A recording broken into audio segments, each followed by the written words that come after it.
ways. One is the basic is a simple crossover. Okay, and then you have a lock. Okay, so where you can do a 360 degree lock. Your partner is towards your right.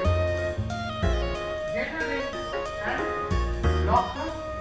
Move her around and back to this position. So remember, when she is on your right, that's the time you will get her in and don't leave her. Open up. Cross over.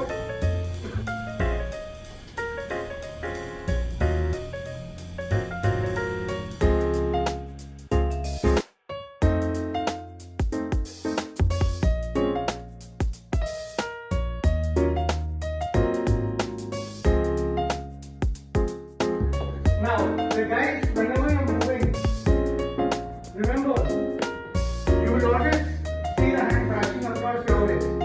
So you have to understand and move, lock here and move back.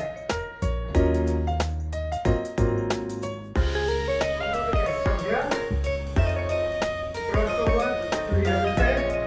Here, lock and move back. The lady always